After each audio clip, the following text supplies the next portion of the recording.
Когда колонна двинулась, проверка дошла до них. Солдаты начали обыскивать машину. Одни копались в багажнике, другие рвали сумки, третий листал паспорта. Чеченец стоял молча прямо напротив проверяющего паспорта. И вдруг, словно бы демон вселился в этого солдата, то ли денег не было между паспортами, то ли внешне он не понравился. Этот русский солдат берет и плюет ему на обувь, прямо перед его матерью, перед женой, перед детьми. Чеченец молниеносным ударом укладывает солдата на повал. Почему он это сделал, поймут только чеченцы.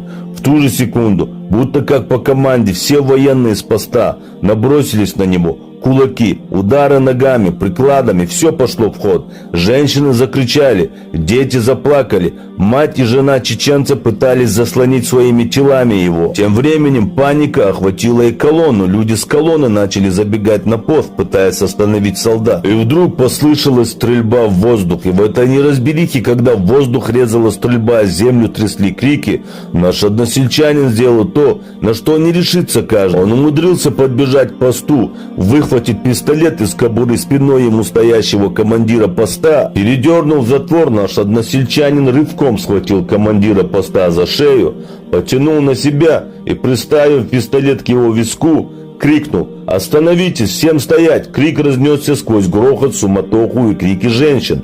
Солдаты застопорились. Кто-то поднял оружие, кто-то прицелился. Он резко выстрелил в воздух. Одиночный хлопок, как удар по воздуху. «Я остаюсь! Я сдаюсь! Ну дайте проехать этой семье!» — кричал он. Несколько секунд и в вечность. Наконец-то командир дрожащим голосом прохрипел: «Положить всем оружие! Опустите оружие! Дайте им проехать!» Солдаты с растерянными лицами подчинились. Тот парень с семьей вскочили в машину. Завелся мотор, газ, пыль, и машина скрылась в стороне Ингушетии. Нашего односельчанина избили, скрутили, закинули в БТР и увезли в Ханкалу, в концлагерь. 4 месяца пыток, издевательства, унижения. Родственники находят, собирают нужную сумму денег и выкупают. Он возвращается уже инвалидом, но не сломленным. Он возвращается побитым. Каждый орган его тела деформирован от ударов, но он ни о чем не жалеет. Вот такие вот чеченцы. Не герои с экранов, не крикуны на митингах. Они молчат, они терпят, они носят боль внутри.